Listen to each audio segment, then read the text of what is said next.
இந்த பொண்ணுக்கு வந்து 17 இல்லை 16 இல்லை 17 தான் இருக்கும். அது வரும் ஒரு குடும்பா ஆம்பளை குடும்ப குத்து வழக்கு. Not the point. லவ் பண்ணும்போது கொடுக்குற எல்லா வாக்குகளும் வாக்கு இல்லை, பழைய சாக்கு தான் அது. பர்சனை மட்டும் நீங்கள் கரெக்டாக சூஸ் பண்ணலன்னா close. Hello guys, welcome back to our YouTube channel. இந்த வீடியோவில் என்ன பார்க்க போகிறோன்னா, நீங்கள் எல்லோரும் கேட்ட கொஸ்டின்ஸுக்கு ஆன்சர் பண்ண போகிறோம். கொஞ்சம் லேட்டாக. என்ன லேட்டாக? ஆமாம், எப்பயோ போட்டது. இப்போ தான் ஆன்சர் பண்ண போகிறோம். இப்போ தான் டைம் கிடச்சிருக்கு, அதனால் தப்பாக நினச்சிருக்காதீங்க. Okay, first question. உங்கள் ஹஸ்பண்டை என்ன ரீசன்னால் பிடிச்சிச்சு? அதாவது என்ன ரீசனால்? இந்த மாதிரி ஒரு பையனை யாருக்கு பிடிக்காது? இப்படி சொன்னாலே எனக்கு ஆன்சர் பண்ணுற மூடே போயிடும். அதாவது எப்படின்னா, உண்மையை சொல்லணுன்னா, எப்படி ஒரு ஆன்லைனில் பார்த்து எப்படி நம்பி எப்படி ஒருத்தரை நம்புறது, அந்த மாதிரிலாம் மைண்டில் இருந்தது ஃபஸ்ட்டு. அதுக்கப்புறம் என்ன சொல்கிறது, இவங்கக்கிட்ட நான் பேச ஆரம்பித்தேன் 2021 இல்லையா, அப்பத்துலேருந்து இப்போ வரைக்குமே இவங்கக்கிட்டேருந்து எனக்கு எந்த ஒரு பேடான ஒரு என்ன சொல்கிறது பேடான ஒரு எக்ஸ்பீரியன்ஸு வந்ததே கிடையாது. நான் பேசின நிறைய பேர் வந்து பேசினவங்க சரி, பேசாதவங்களால நிறைய பிரச்சனை வந்திருக்கு. இந்த என்ன சொல்கிறது, நம்பர் ஷேர் பண்ணுறது அப்படி இப்படி இப்படி நிறைய பிரச்சனை வந்திருக்கு.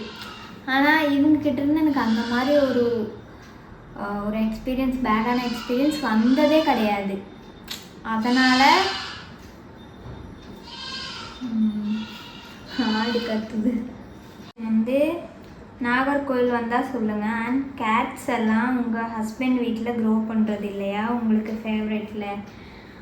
அது வந்து என்ன, லவ் பண்ணும்போது சொன்னாங்க, நான் ஓகே சொன்ன டைமில் சொன்னாங்க, எனக்கு பூனைன்னா ரொம்ப பிடிக்கும், தெரியும், ஃபஸ்ட்லேருந்தே தெரியும். பூனைலாம் கொடுக்க வந்திருக்காங்கல்ல, அப்பயே தெரியும். அப்போது நான் பார்த்துக்கிறேன், நான் வந்து எங்கள் வீட்டில் நான் கண்டிப்பாக பூனை வளர்க்குறோம், உன் பூனையை அங்கே கொண்டு போகலாம், அதுக்கு வந்து நான் கேரண்டி அப்படிலாம் சொல்லிட்டு கடைசியில் கல்யாணத்துக்கு அப்புறம் எங்கள் வீட்டில் யாருக்குமே பூனை பிடிக்காது அப்படின்ட்டாங்க. நான் என்ன பண்ண முடியும்? அப்புறம் அவங்களுக்கு விருப்பம் இல்லாமல் நான் பூனை கொண்டு போய் வளர்த்து அது எதுக்கு அந்த ஒரு இந்த அப்படின்னு சொல்லிட்டு நான் என் பூனை அம்மா வீட்டில் விட்டுட்டு சென்னை போயிட்டேன். இதுக்கப்புறம் நான் பூனை வளர்க்குறது வந்து கேள்விக்குறி, வளர்க்க மாட்டேன்னு தான் நினைக்கிறேன். ஏன்னா இவங்களுக்கு பிடிக்காது. முன்னாடி ஓகே சொல்ல வைக்கிறதுக்காக பூனை இல்லை புள்ளியை கூட பிடிச்சிட்டு வந்துடுவாங்க. இப்போ தான் கல்யாணம் ஆயிடுச்சுல, இனி எதுக்கு இவளுக்கு பூனை, இனி எதுக்கு இவளோட என்ன ஆசைகளெல்லாம் இனி எதுக்கு பார்த்துக்கிட்டு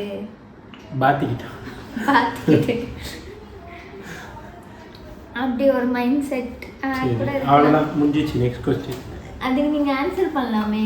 எதுக்கு ட்ரை பண்ணுவோம், வளர்க்க ட்ரை பண்ணுவோம். வீட்டில் அலோவ் பண்ணல, என்ன பண்ண முடியும்? நம்ம சேர்ந்து என்னையும் வெளியே போக சொல்லிட்டாங்கன்னா போனே தூக்கிட்டு வெளியே போகிறான்டா. நான் அப்போ நீங்கள் அன்றைக்கி கேரண்டி கொடுக்கும்போதே சொல்லியிருக்கணும்ல.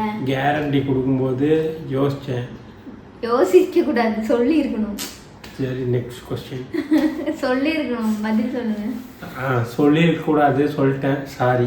Next question. என்னடா இது சாரின்ட்டு முடிச்சுட்டு, இதுதான் லவ் பண்ணும்போது கொடுக்குற எல்லா வாக்குகளும் வாக்கு இல்லை, பழைய சாக்கு தான் அது வேஸ்ட்டு தான். தத்துவம். ஆமாம், தத்துவம் சொல்ல வச்சுட்டீங்க. நாகர்கோவில் வந்தால் சொல்லுங்கள், வரும்போது கண்டிப்பாக சொல்கிறோம், மீட் பண்ணுவோம்.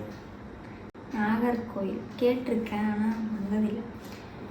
ஹாய் சிஞ்சூஸ், எங்கள் தமிழ் பாய் எப்படி உங்களை இம்ப்ரெஸ் பண்ணினாரு? Please share the moment.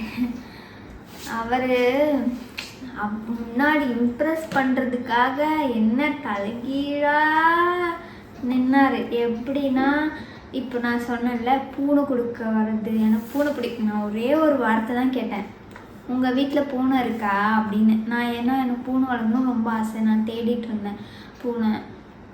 அப்போது இருக்கான்னு கேட்டேன். இவங்க வீட்டில் பூனை வளர்க்க மாட்டாங்க, பூனை பிடிக்க அதெல்லாம் இல்லை, ஏன் எங்கள் வீட்டில் பூனை இருக்குது அப்படின்னாங்க. ஓ பூனை இருக்கா, அப்போ நீங்கள் வந்து எனக்கு ஒரு பூனை தருவீங்களா? சென்னையில் இருக்க, அப்போ நாங்கள் ஃப்ரெண்ட்ஸாக பேசிகிட்டு இருந்தோம்ல, சென்னையில் இருக்காங்க, நான் பாலக்காடில் இருக்கேன், எப்படி பூனை வரும், எப்படி வந்து இது அதெல்லாம் எனக்கு தெரியல. ஆனால் இவங்ககிட்ட கேட்கலான்னு சொல்லிட்டு நான் கேட்டுட்டேன். கேட்டதும் எங்கெங்கேயோ போய் அலைஞ்சு எங்கள் பூனைக்கிட்ட அடி வாங்கி அப்படிலாம் பண்ணி 2 பூனை குட்டியை எடுத்துகிட்டு வந்து கொடுத்துட்டாங்க. சென்னையிலேருந்து அந்த பூனை அதுதான் எங்கள் ஃபஸ்ட்டு மீட்டு. சென்னையிலேருந்து அது கொடுக்கறதுக்காக, அதுக்கப்புறம் பர்த்டேக்கு வந்து சர்ப்ரைஸ் பண்ணுறது, இந்த மாதிரி நிறையா விஷயங்கள். அப்போல்லாம் டெய்லி காலையில் ஒரு ஸ்டோரி, சாயங்காலம் ஒரு ஸ்டோரி, ஏதாவது ஒரு பாட்டு வச்சு என்னை மென்ஷன் பண்ணி ஸ்டோரி போடுவாங்க. மை எவ்ரி திங்னு சொல்லிட்டு அதெல்லாம் பார்த்து விழுந்துட்டேன். என்னடா இப்படி ஒரு பையன். அதுக்கப்புறம் நாங்கள் ஒரு ஒரு பிரச்சனை ஆகிடுச்சு. அதுக்கப்புறம் நாங்கள் பேசவே இல்லை. ஒரு 10 மாதம் கிட்ட நாங்கள் சுத்தமாக காண்டாக்டே இல்லைன்னு டெலீட் பண்ணிட்டேன். என் நம்பரை அவங்க டெலீட் பண்ணிட்டாங்க, அவங்க நம்பரை நான் டெலீட் பண்ணிட்டேன், பேசவே இல்லை. அப்புறம் ஒரு குரூப்பில் இருந்தது, ஒரு குரூப் இல்லை, குரூப்பில் 3 பேர் தான் இருக்கோம். அந்த குரூப்பில் நான் தான் போய் பேசினேன். பேசும்போது நான் இம்ப்ரெஸ் பண்ணல, அவங்களாம் இம்ப்ரெஸ் ஆகி வந்து என்கிட்ட பேசினாங்க. அந்த இம்ப்ரெஸ்க்கெல்லாம் ஒரு இது அப்போல்லாம் நான் மதிக்கவே இல்லை.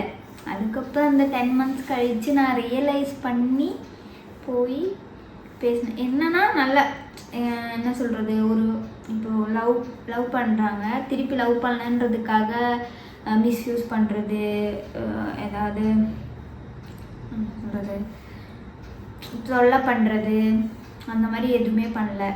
ஜென்யூனாக இருந்தாங்க எப்பயுமே. இப்பயும் அப்படி தான் ஓப்பனாக இருப்பாங்க. யாரையும் ஹர்ட் பண்ணுறது அந்த மாதிரிலாம் பண்ணவே மாட்டாங்க. அதனால் எனக்கு நான் இம்ப்ரெஸ் ஆகிட்டேன். I am impressed. அப்புறம் ஹோமில் என்னென்ன ஒர்க்லாம் செய்வீங்க? கல்யாணம் அங்கே மாமியார் வீட்டில் இருக்கும்போது நத்திங், சும்மா ஏதாவது ஹெல்ப் பண்ணுவாங்க லைட்டாக. ஏன்னா அவங்க அப்படி வேலை வாங்க மாட்டாங்க. நான் வர்றதுக்கு முன்னாடி அவங்க எல்லா வேலையும் முடிச்சிருவாங்க. அதனால் லைட்டாக ஏதாவது பண்ணிகிட்டு இருந்தேன். அது நிறைய வேலை பண்ண வேண்டியதாக இருக்குது. இப்போ நாங்கள் தனியாக இருக்கிறதுனால நாங்கள் 2 பேர் தான் எல்லா வேலையும் பார்க்கணும். A to Z எல்லா ஒர்க்கும் 2 பேர் பிரிச்சுப்போம். ஒருத்தர் சமைச்சா, ஒருத்தர் வீடு கிளீன், துணி துவைக்கிறது, ஒருத்தங்க இல்லைன்னா அப்படி 70-30 பிரிச்சுப்போம். 70-30 இல்லை 50-50 தான். ஆனால் என்னை விட நல்லா குக் பண்ணும். என்னை விட சூப்பராக பொண்ணுங்க நல்லா வேலை பார்த்து, பொண்ணுங்க வந்து வீட்டில் இருக்க எல்லா வேலையும் பார்த்து பர்ஃபெக்டாக இருந்தால் குடும்ப குத்து விளக்குன்னு சொல்கிற மாதிரி இவரும் ஒரு ஆம்பளை குத்து விளக்கு. Not the point. லவ் மேரேஜ்லாம் பண்ணலாமா? பண்ணால் சந்தோஷமாக இருக்குமா? மனசாட்சி தொட்டு சொல்லுங்கள். அதாவது லவ் மேரேஜாக இருந்தாலும் அரேஞ்ச் மேரேஜாக இருந்தாலும் நீங்கள் செலக்ட் பண்ணுற பர்சனை பொறுத்து தான் உங்கள் லைஃபோட இது ஹாப்பியாக இருக்கா, சேடாக இருக்கா, எப்படி இருக்குன்றது நீங்கள் சூஸ் பண்ணுற பர்சனை பொறுத்து தான் இருக்குது.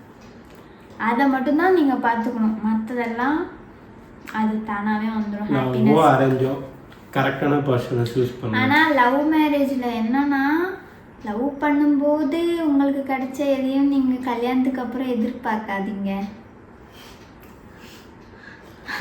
லவ் மேரேஜ் பண்ணுங்க, லவ் மேரேஜ் பண்ணுங்க, பண்ண வேணாம்னு சொல்ல.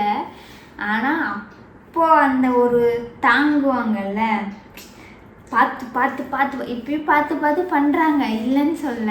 ஒரு விஷயமா பண்ணுவாங்கல்ல நமக்காக, அதெல்லாம் வந்து கல்யாணத்துக்கு அப்புறம் எதிர்பார்க்க வேண்டாம். என்ன கேட்டால் நான் லவ் மேரேஜ் பண்ணுன்னு தான் சொல்லுவேன். இப்போ இருக்க சிச்சுவேஷனுக்கு லவ் மேரேஜ் தான் தேவை. ஜாதி மதம் எல்லாத்தையும் தாண்டி உங்களுக்கு யாரை பிடிச்சிருக்கோ, யார் கூட இருந்தால் அவங்க லைஃப் ஹாப்பியாக இருக்கும் நீங்கள் ஃபீல் பண்ணுறீங்களோ அவங்கள லவ் பண்ணுங்கள், அவங்களுக்கு லாயலாக இருங்க. லவ் மேரேஜ் நல்லது, நான் அதை சொல்லுவேன். ஆனால் அரேஞ்ச் மேரேஜ்லேயே உங்களுக்கு நல்ல பர்சன் கிடைக்கலாம், கிடைக்காதுன்னு சொல்ல முடியாது. அதான் நான் சொன்னது தான், தேடி பிடிங்க, உங்களுக்கான ஒரு ஆள் தேடி பிடிச்சி அவங்களுக்கு தேடி பிடிக்க வேணாம். உங்களுக்கான டைம் வரும்போது அவங்களே வருவாங்க, வந்துருவாங்க கண்டிப்பாக. அதான் நமக்கானதாக இருந்தால் அதை எவ்வளோ தூரமாக இருந்தாலும் அது நம்மகிட்ட தான் வந்துடும். தூரமாக போனாலும் நம்மக்கிட்டே திரும்ப வந்துடும். வரலன்னா அது நம்மளுக்கானது இல்லை. எஸ், அதுதான். ஸோ லவ் மேரேஜ் பண்ணலாம், தாராளமாக பண்ணலாம். பர்சனை மட்டும் நீங்கள் கரெக்டாக சூஸ் பண்ணலன்னா க்ளோஸ். உங்கள் அம்மா கேரளாவில் தனியாகவா இருக்காங்க, கூட யாரும் இல்லையா? தனியாக இருந்தால் உங்கள் கூட கூப்பிட்டுக்கோங்க. எங்கள் அம்மா வந்து எங்கள் அண்ணன் கூட இருக்காங்க. அவங்க எங்கள் அண்ணன், அண்ணி, ரியா அவ இருக்கா. அண்ணன், அண்ணி, அண்ணன் பொண்ணு. அவங்க அம்மாவுக்கு இவ கூட இருக்கிறதோட அவங்க அண்ணன் கூட இருக்கிறது தான் பிடிச்சிருக்கு. ஸோ அவங்க அங்கே இருக்காங்க. எப்பயுமே வந்து அம்மாக்களுக்கு பையனுக்கு தான் ஃபஸ்ட்டு ப்ரிஃபரன்ஸ். பொண்ணுங்க என்ன தான் தலைகீழாக நின்று பார்த்துக்கிட்டாலும் சரி, எவ்வளோதான் நம்ம இது பண்ணாலும் அது பசங்க கூட இருக்கிற ஒரு இதுதான் அவங்களுக்கு, அவங்க மைண்ட் செட் அப்படி தான் இருக்குது. அப்புறம் எப்படி பொண்ணு கூட வந்து இருக்க முடியுமா? பொண்ணோட ஹஸ்பண்ட் எப்படி இருப்பாங்க, அவங்க என்ன நினைப்பாங்க, எல்லாமே யோசிக்கணும்ல. பையனா நம்ம பையன். உங்களுக்கு எப்போ மேரேஜ் ஆச்சு? அப்போ ஏஜ் என்ன உங்களுக்கு? அப்போ இப்போதான் 6 மாதம் முன்னாடி 25 வயசில் மேரேஜ் ஆச்சு. செப்டம்பர் 8, 2024 எங்களுக்கு மேரேஜ் ஆச்சு. அப்போ என் வயசு வந்து 25. என் வயசு 26. இப்போ இவருக்கு 27. ஏன்னா ஜனவரியில் தான் பர்த்டே. 27. எனக்கு அடுத்த மாதம் 26 ஆகுது. ஆனால் இதை யாரும் நம்ப மாட்டீங்கன்னு எனக்கு தெரியும். ஏன்னா எவ்வளோ comments, child marriage, child marriage, child marriage, child marriage என்ன சொல்கிறாங்கப்பா? பாரு,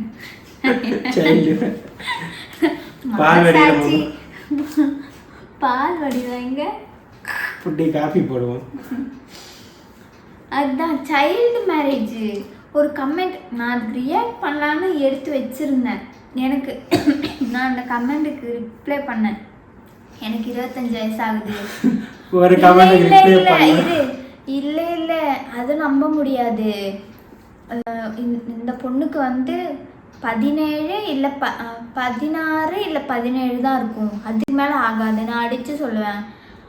நீங்களா முடிவு பண்ணுவீங்க. நான் சொல்கிறேன் 25 வயசு. நான் அப்புறம் சொன்னேன், ஆதார் கார்டு காட்டினா தான் நம்புவீங்களா? ஆதார் கார்டெலாம் ஃபேக்காக ரெடி பண்ணலாம். அவங்களும் இப்போ நான் ஆதார் கார்டு ஃபேக்காக ரெடி பண்ணி அவங்கள நம்ப வச்சு எனக்கு என்ன கிடைக்க போகுது? இப்போ என் வயசு எனக்கு 25 ஆச்சு. தயவு செஞ்சு நம்புங்க. அடுத்த மாதம் 15 எனக்கு 26 வயசு. What is one small thing you have done in your life that you are proud of? என்னை பற்றி ப்ரௌடாக டன் பண்ணுறதுன்னா பெருசாக ஒன்றுமே இல்லை. ஒரு 12th முடித்து ஒரு 2-3 வருஷம், அதான் 12th முடித்து எதுவுமே, அதான் 12th முடிச்சதுக்கப்புறம் காலேஜ் அந்த மாதிரி எதுவுமே படிக்கல. ஒரு அக்கௌண்ட்ஸ் கோர்ஸ் மட்டும் படிச்சுட்டு அந்த டைம்லேருந்து ஃபேமிலியை சிங்கிள் ஹேண்டடாக வீட்டுக்கு தேவையான எல்லாமே பார்த்து எல்லாமே ஒரே ஆளாக ரன் பண்ணுறேன். அப்போத்துலேருந்து மேரேஜ் வரைக்கும். இப்போ வந்து நான் சப்போர்ட் பண்ணுறேன். ஆனால் அதுலேருந்து ஒரு 5-6 வருஷத்துக்கு, இப்போது 17 வயசு 12th முடிச்சோம், அதுலேருந்து ஒரு 25 வயசு வரைக்கும் ஃபேமிலியை சிங்கிளாக ரன் பண்ணுறேன். அதுதான் ரொம்ப ரொம்ப ப்ரௌடு. எனக்கு அதுதான் ஒரு இம்ப்ரெஸ் பண்ண விஷயமே ஆகும். உங்ககிட்டேருந்து நான் இம்ப்ரெஸ் ஆன விஷயமே அதுதான். என்னால் அது முடிஞ்சிருக்குமான்னு என்னால் யோசிச்சு கூட பார்க்க முடியல. நான் அந்த ஒரு தனியாக என் ஃபேமிலியை நான் ரன் பண்ணியிருப்பேனான்னு என்னால் சொல்ல முடியாது கரெக்டாக. அதுதான் நான் ரொம்ப ப்ரௌடாக ஃபீல் பண்ணுறேன். அது நான் எங்கே வேணாலும் சொல்லுவேன், ப்ரௌடாக, ரொம்ப ரொம்ப ப்ரௌடாக ஃபீல் பண்ணுறேன். ஆமாம், அதாவது +2 படிக்கும்போது, +2 ஸ்டார்டிங்லேயே அப்பா இருந்துட்டாங்க. அதுக்கப்புறம் 1 இயர் அத்தைங்க சப்போர்ட்டில் படித்தேன், அக்கௌண்ட் கோர்ஸ் படித்தேன். அதுக்கப்புறம் அதுக்கப்புறம் வேறு வழி இல்லை, நான் வேலைக்கு போய் தான் ஆகணும். அண்ணன் இருக்காங்க, அண்ணன் கல்யாணம் ஆகிடுச்சு, அவங்க ஃபேமிலி பார்த்துக்க. அப்போது எனக்கான ஒரு தேவைக்காகவாவது நான் கண்டிப்பாக வேலைக்கு போய் ஆகணுன்ற சுச்சுவேஷனில் அப்படியே வேலைக்கு போக ஆரம்பித்தேன். அப்புறம் அப்படியே வேலைக்கு போயிட்டே டிகிரி கம்ப்ளீட் பண்ணேன். Next question. Okay, first time உங்கள் ஹஸ்பண்ட் லவ்வரை மீட் பண்ணால் அந்த டேட் சொல்லுங்கள். 9ஆம் தேதி February மாதம் 2022. அதுதான் ஃபஸ்ட்டு மீட். அதான் நான் சொன்ன பூனை கொடுக்குற என்னது பூனை கொடுக்குற அந்த டைம், அதுதான் ஃபஸ்ட்டு மீட். அப்போ வந்து ஃபோன் நம்பர் கூட கிடையாது அப்போல்லாம் என்கிட்ட. சும்மா இன்ஸ்டா அந்த மெசேஜை வச்சு அதில் அது மட்டுமே வச்சு வந்தாங்க. பூனை கொடுத்ததுக்கு அப்புறம் தான் ஃபோன் நம்பரே கொடுத்தேன். எப்படி கொடுக்கணும், என்ன இதில் நம்ம வந்து ஃபோன் நம்பர் கொடுக்குறது அப்படின்னு சொல்லிட்டு கொடுக்கவே இல்லை. அப்புறம் எனக்காக ஒரு 2 பூனைக்குட்டி எடுத்து சென்னையிலேருந்து வந்து நான் பார்த்தது எவ்வளோ நேரம் தெரியுமா? 5:30 வந்து 5:45 பூனை வாங்கி ஒரு வீடியோ எடுத்தேன், ஒரு செல்ஃபி எடுத்துகிட்டு நான் பாட்டு கிளம்பிட்டேன். ஒரு 15 மினிட்ஸ் தான் பேசியிருப்போமே அப்போ மீட் பண்ண. அப்போது அந்த ஒரு டைமுக்காக எதுக்கு இவ்வளோ லாங்லேருந்து வந்து நான் கேட்டதுக்காக, இல்லை எங்கள் வீட்டில் பூனை இல்லை அப்படின்னு சொல்லியிருந்தா இதே இல்லை. ஆனால் அந்த எஃபர்ட் இருக்குல்ல. அப்போ நான் பூனை இல்லைன்னு சொல்லியிருந்தா இப்போ இந்த சீனே இல்லை. சீனே இல்லை, எஃபர்ட் மேட்டர்ஸ். அதனால் அப்போ தான் நம்பர் கொடுத்தேன். சரி ஓகே ட்ரஸ்ட் பண்ணலாம் அப்படின்னு ஒரு ட்ரஸ்ட்டு வந்தது. நம்பர் கொடுத்தேன். நம்பர் கொடுத்து ஒன்றும் இது இல்லை, பேசலாம் தெரியாது. பேசி இம்ப்ரெஸ் பண்ணுறது, ஃப்ளர்ட் பண்ணுறது அது எதுவுமே தெரியாது. ஹாய், குட் மார்னிங், சாப்பிட்டியா, குட் நைட், மறுபடியும் நைட்டு, மறுபடியும் மதியம், 3 வேளை சாப்பிட்டியா, வேற எதுவுமே தெரியாது. கரெக்டாக கேட்டுருவேன். 90s கிட்னா இப்படி எதுவுமே பேச ஒரு கான்வர்சேஷன் டெவலப் பண்ணுறது எதுவுமே தெரியாது. சும்மா ஃபோன் பண்ணாலும் ஃபோன் பண்ணி பேசுவோம். ஆனால் என்ன சொல்கிறது, நான் எதுவும் பேச மாட்டேன், அவங்க பேசுவாங்க, நான் அது கேன்சல் பண்ணுவேன், அவ்வளோதான். ചേച്ചിയുടെ ഹസ്ബൻഡ് തമിഴ്നാടല്ലേ, അപ്പോൾ ചേച്ചിക്ക് എപ്പോഴെങ്കിലും തോന്നിയിട്ടുണ്ടോ കേരള ബോയ്സ് ആയിരുന്നു നല്ലതെന്ന്? இதுக்கு மீனிங் புரியுதா? உங்க ஹஸ்பண்ட் தமிழ்நாடு தானே, அப்போ எப்பயாவது உங்களுக்கு தோணி இருக்கா கேரளா பசங்களை மிஸ் பண்ணிட்டோமேன்ற மாதிரி, கேரளா பசங்க தான் பெஸ்ட்டு அப்படின்னு தோணி இருக்கா? இல்லவே இல்லை, அப்படி தோணுனதே கிடையாது. தோன்ற ஒரு சுச்சுவேஷன் இது வரைக்கும் வச்சதே இல்லை. ஒரு விஷயம் பண்ணும்போதும் இப்போ வந்து நான் இப்போ இங்கே நாங்கள் 2 பேர் தான் இருக்கோம். நான் ஏஞ்சிக்க லேட் ஆகுது, இல்லை என்னால் ஒரு விஷயம் பண்ண முடியல, என்னை வந்து ப்ளேம் பண்ணுறது அந்த மாதிரி எதுவுமே இருக்காது. நான் ஏஞ்சிக்க லேட் ஆச்சு, என்னை எழுப்ப கூட மாட்டாங்க. அவங்களே வந்து சமைச்சு எல்லா வேலையும் பார்த்து நான் ஏஞ்சி வரும்போது எல்லாமே வேலையெல்லாம் முடிச்சுட்டு இருப்பாங்க. இல்லை நான் சீக்கிரம் ஏஞ்சி நான் பண்ணிடுவேன். சப்போஸ் என்னால் முடியலன்னா, நீ தான் இதை பண்ணணும், இது வந்து பொண்ணுங்க பண்ணுற வேலை, இது வந்து பசங்களோட வேலை இல்லை அப்படின்ற ஒரு மைண்ட் செட்டே கிடையாது. இதுவே எத்தனை பேர் இப்படி இருப்பாங்க? எனக்கு தெரிஞ்சு இப்படி யாராவது இருக்காங்களா அப்படின்னு எனக்கு தெரியல. அதில் என்ன வேலையில் என்ன பசங்க வேலை பொண்ணுங்க வேலை இல்லை, நான் தான் ஹஸ்பண்டுனா இப்படிதான் இவ்வளோதான் பண்ணுவாங்க, வேலைக்கு போயிட்டு வருவாங்க, அவங்களுக்கு நீங்கள் எல்லா சேவையும் செய்கிறது தான் பொண்ணுங்களோட வேலை. பொண்ணுங்க வந்து கிச்சனில் தான் இருக்கணும், எல்லா வேலையும் வீட்டில் இருக்க எல்லா வேலையும் பொண்ணுங்க தான் பார்க்கணும் அப்படின்ற மைண்ட் செட்டில் தான் நான் நிறைய பேரை நான் அப்படி தான் பார்த்துருக்கேன். எனக்கு அப்படி கிடையாது, எல்லா வேலையும் எல்லாரும் செய்யலாம். எனக்கு எங்கள் அம்மா அப்படி தான் எனக்கு சொல்லி கொடுத்துருக்காங்க. அதே மாதிரி ஹஸ்பண்டுன்னா எனக்கு கொம்பாக இருக்குது, எல்லாரும் எல்லா வேலையும், எங்கள் அப்பாவும் எங்கள் அம்மாவுக்கு எல்லா வேலையும் செஞ்சு தருவார். அவங்க நம்மளுக்காக இருக்காங்க, நம்ம அவங்களுக்காக ஒரு ஹெல்ப்பு பண்ணோம், அதில் என்ன தப்பு இருக்குது? எனக்கு எந்த தப்புன்னு தெரில.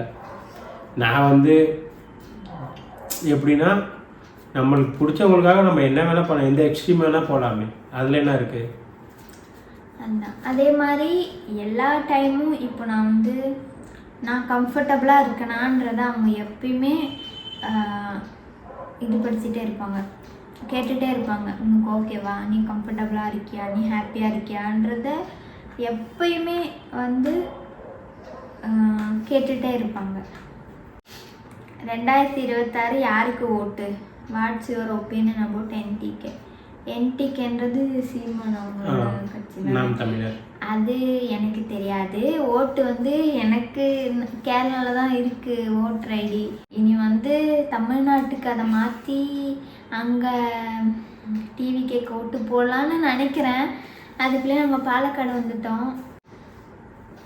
After marriage before marriage tell the experience. First நான் சொல்கிறேன், செகண்ட் நீங்கள் சொல்லுங்கள். அதாவது எப்படி சொல்லணும்னா, பிஃபோர் மேரேஜ் வந்து அந்த ஒரு ரெஸ்பான்சிபிலிட்டிலேயே ஓடிட்டு இருந்தேன். இப்போ வேலை எனக்கு வேலை பிடிக்கலனாலோ இல்லை எதுக்காகவும் என்னால் வந்து அந்த வேலையை விட்டு வர முடியாது. இன்னும் கண்டிப்பாக வேலை செஞ்சு தான் ஆகணும். இல்லைன்னா வீட்டில் பிரச்சனை, கரண்ட் பில்லு, அது இது அந்த எக்ஸ்பென்ஸ் எல்லாம் பார்க்கணும். அப்படி இப்போ ஒரு உடம்பு சரியில்லைனா கூட லீவ் போட்டோன்னா ஐயோ நம்ம லீவ் போட்ட சேலரி கட் ஆகிடும்.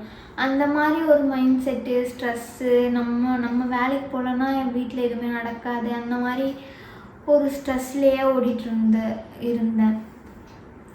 ஆனால் ஆஃப்டர் மேரேஜ் வந்து எனக்கு ஒரு ரிலீஃப். அப்பா என்னோட எல்லா விஷயங்களும் பார்த்துக்க இப்போ நான் வந்து ரிலாக்ஸாக ஃபீல் பண்ணுறேன். அந்த ரெஸ்பான்சிபிலிட்டியோட இதில் இருந்துட்டு இப்போ ரெஸ்பான்சிபிலிட்டி இல்லையான்னு கேட்டால் இருக்குது. இப்போயும் நான் வேலைக்கு போகிறேன். சப்போஸ் நான் வேலைக்கு போகலனாலும் என்னை வந்து பார்த்துக்க ஒருத்தங்க இருக்காங்க. எனக்கு வந்து சப்போர்ட் இருக்குது, எனக்கு ஒரு பேக் போன் இருக்காங்க. அந்த ஒரு ஃபீல் வந்து டிஃப்ரெண்ட்டாக இருக்குல்ல, நல்லா இருக்குல்ல. அதுதான் வந்து பிஃபோர் மேரேஜ் ஆஃப்டர் மேரேஜ். அதுக்கப்புறம் பிஃபோர் மேரேஜ் வந்து என்னை எங்கேயுமே அனுப்ப மாட்டாங்க. ஒரு டூர் போகிறது, ஒரு மூவிக்கு போகிறது எல்லாமே ரொம்ப ரேர். மூவிக்கு போகிறதுனா என் ஃப்ரெண்ட்ஸ் கூட அது எப்பயாவது தான் எனக்கு.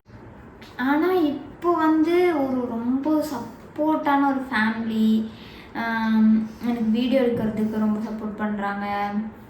இப்போது ரெஸ்ட்ரிக்ஷன்ஸு கல்யாணத்துக்கு முன்னாடி தான் ரெஸ்ட்ரிக்ஷன்ஸ் இருந்தது. இப்போ எனக்கு ரெஸ்ட்ரிக்ஷன்ஸே இல்லை. இப்போ நான் நைட்டு இப்போ நம்ம வெளியே போகலாம், இப்போ எங்கேயாவது போகலான்னா கூட இப்போயே ரெடி, கூப்பிட்டு போக ரெடி. இப்போ எனக்கு எதா வேணும் அப்போவே கிடைக்கும். அந்த மாதிரி அது ஒரு நல்ல ஃபீல்ல. அதுதான் உங்களுக்கு. நெக்ஸ்ட் கொஸ்டின் உங்களோட. அது அப்படியே நம்மளுக்கு இங்கே ஆப்போசிட். எப்படின்னா ஃபஸ்ட்டு வந்து இப்போ எப்படின்னா ஒர்க் போகிறோம், சேலரி வீட்டில் கொடுத்தா அவங்க பார்த்துப்பாங்க. நமக்கு வந்து எந்த ஒரு இது வந்து இதுக்கு கரண்ட்டு பில்லு அப்படி சொல்லி டேக்ஸ் அது இது நமக்கு தெரியாது, எதுவுமே அப்பா பார்த்துக்கிட்டாங்க. இப்போ வந்து அப்படியே நம்ம வந்து இங்கே வந்து வீட்டையும் பார்க்கணும், இவங்களையும் நல்லா பார்த்துக்கணும். அது கொஞ்சம் ஆனால் பிடிச்சிருக்கு, ரொம்ப நல்லா இருக்குது. அப்பையும் வந்து இப்போ நாங்கள் எங்களுக்கு தோன்றது எல்லாமே நாங்கள் பண்ணலாம். என்னைக்கு எனக்கு எங்கேயா நான் போகணுன்னு தோணுச்சுன்னா இப்போயே கிளம்பி போவேன். அந்த மாதிரி நல்லா இருக்குது லைஃப். ஆனால் இல்லை, அந்த ஃப்ரீடம் வந்து இப்போ இல்லை. நைட்டு எங்கே இப்போ நாளைக்கு டூர் போகலாம் அப்படின்னு யாராவது கூப்பிட்டாங்கன்னா நைட்டே கிளம்பிடுவாங்க பேக் பண்ணிட்டு. இப்போது நான் விட மாட்டேன். அந்த ஒரு ஃப்ரீடம்லாம் இப்போ வந்து போகணுன்னா நாங்கள் 2 பேரும் தான் போவோம், வேற யாரும் கூட அனுப்ப முடியாது. நாங்கள் நைட்டு வந்து விடிய சுற்றின காலம் நைட்டில் வந்து அதே மாதிரி எனக்கு எப்போ தோணுதோ. நம்ம ஃப்ரெண்டு ஒருத்தன் இருக்கான் மோகன் சொல்லிட்டு, கூப்பிட்டா இப்போ வந்து கூப்பிட்டா நாளைக்கு போகணுண்டா இங்கே வெளியே போகணுன்னா உடனே வண்டியை 2 வீலர் எடுப்போம், போயிட்டே இருப்போம். நமக்கு எங்கே தோணுதோ அங்கே போவோம். நைட்டில் நம்ம எங்கேயாவது சாப்பிட போகணும், பின்னாடி